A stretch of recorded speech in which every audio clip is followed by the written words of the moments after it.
Game 3 is just a few days away, and dare I say, it will be the deciding game in this series. I'll explain to you why here in just a little bit. If you enjoy, drop a like, subscribe to the channel. Let's get into it.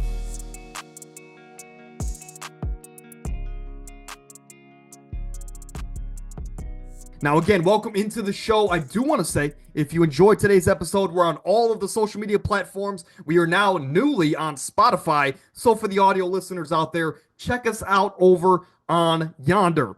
But let's get into it here, man. 73% of the time when an NBA Finals series is tied 1-1, the team that wins Game 3 goes on to win that series. So this game in Indiana in just a few days is pivotal for that reason alone.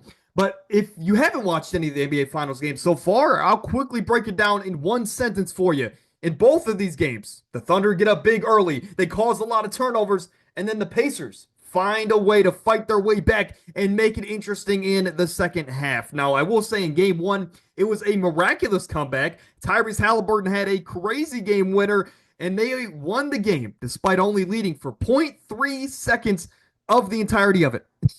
I don't know if I've seen anything like that in NBA Finals history, many playoff series in general, right?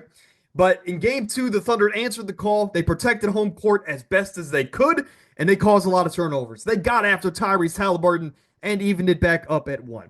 But to go back to what I said earlier, 73% of the time, the winner of Game 3 in a 1-1 series goes on to win the NBA Finals. So what are some things that I've liked so far, and what are some things that I want to see going forward for both of these ball clubs to adjust, to put their best foot forward, and to ultimately win this series, winning their first championship in franchise history? Well, for OKC, I'll say it like this.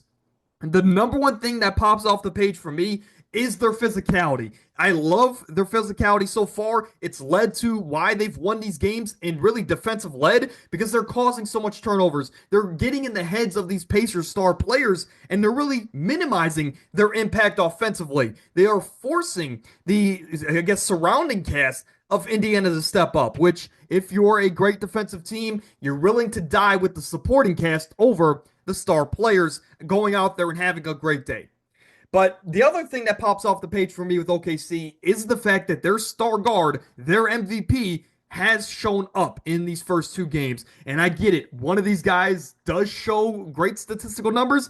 The other is more so of an impact over numbers kind of a player. But still, when it is the NBA Finals, when all the chips are on the table, you want your number one guy to show up and show out. Shai has done that. He's coming off of two incredible games, and I think he has 72 points combined in the first two games, which is the most by a debuted player in the NBA Finals in NBA history. That is over LeBron, over Jordan, over many greats, really every great, because, well, Shai's now number one all time. Most points in the first two games of an NBA Finals career belongs to the 2025 NBA MVP. The only downside I would say about the Thunder so far in this series, despite losing Game 1 in a terrible fashion, they're just playing entirely too fast. And if you're listening to the main broadcast of the game, Richard Jefferson says it about 150 times so far. This is a team that Jalen Williams, Chet Holmgren, a lot of the younger players around Shai and Caruso are showing their youth. They're showing their inexperience in these big-time moments because they're just trying to make too many plays. They're trying to be too antsy, too flashy, just a little bit too over the top. When you're trying to win the playoff series in the finals, it is not about the flashiness. It is not about the antsiness. It is about calming your nerves and making the right play after play after play. And that comes with experience. But with all that said, the Thunder are still 1-1 in this series, and they should be up 2-0 heading to Indiana. But if they could just slow it down a little bit, lean more so on the veterans of Caruso and Shai and Isaiah Hartenstein, this is a team that's going to be just fine. The younger players will settle into this series, especially on the road. They're going to have to. And again, the Thunder are in a great spot to come away with this NBA Finals. But on the flip side, you have a team that did their job. They went on into the road, and they took a road game in the NBA Finals. A team that goes down 2-0, it's even worse of a chance to win the NBA Finals. So this is a team that just never gives up. We saw it in the first round against the Bucks. Incredible comeback. We saw it in the second round against my Cavaliers. incredible comebacks and utter dominance against my Cavaliers. And then we saw it in the Eastern Conference Finals. This is a team that just doesn't give up. It seems like every single series they've had a 30 or 20 to 30 point comeback at some point in those rounds. So the Pacers, it's incredible. They are shooting historically at the moment 50% from the field and 40% from three in this playoff run.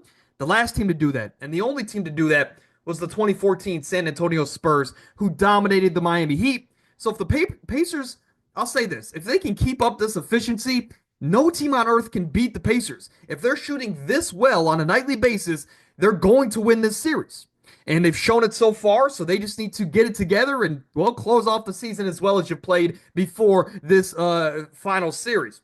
But the thing that sticks out to me most about this Pacers team, outside of their efficiency, is the fact that you're getting guys stepping up. Miles Turner's been efficient as hell. You've had Pascal taking over at moments. Nembhard, Nesmith, guys that are stepping up, playing great defense, which doesn't necessarily show in the stat sheet. Look, you got Obi Toppin, who had a great game one. TJ McConnell's been good all series. We know that both of these teams have immense depth and quality depth at that. But the Pacers' depth, I think, has played a little bit better so far this series, and that's why they took a game on the road. The big thing, and I mentioned it just a moment ago, is Halliburton's struggles. This is a guy that last night entered the fourth quarter with 5 points, and he was shooting terrible from the field. This guy said, okay, Owen has a parlay on my unders. Let me go out there and ball. He had 12 points in the fourth quarter. So I'm sure years down the line, when we look at this series, we'll say, well, Halliburton didn't play that bad. But in the moment, we know this is a guy that is struggling. He has not been able to find any comfortability in his offense. Getting to his spots has been difficult with the amount of defenders that Oklahoma City has to throw at him. They're forcing him to be a jump shooter. And no, Tyrese Halliburton is not aggressive offensively most of the time. This is a team that going back home, game 3, where again, I mentioned that key stat, they need him to come out and have a 30-point performance. I solely believe that. They need him to take over, to dominate this game, have 4 to 5 threes, and again, probably a 30-point double-double.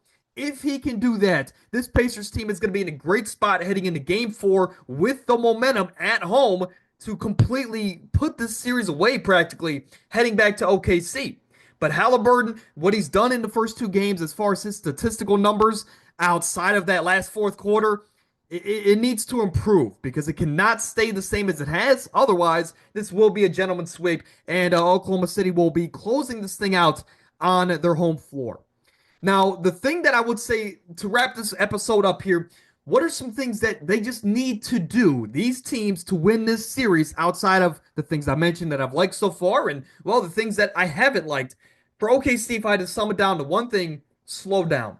And I've talked about that just a moment ago. As long as these young players settle into the game and don't go over the top with what they're trying to do on a possession-to-possession base, then this team's going to be just fine. If they lean on their veterans like Shea and Caruso, this is a team that is just going to do what they've done in 7 of the 8 quarters this series, and that's dominate. So the Thunder just slow down, and honestly, if you could do that, playing the same basketball you have, you just need one guy to step up around Shea, and if you can do that, you're going to be winning this series in 5 games, and I solely believe that.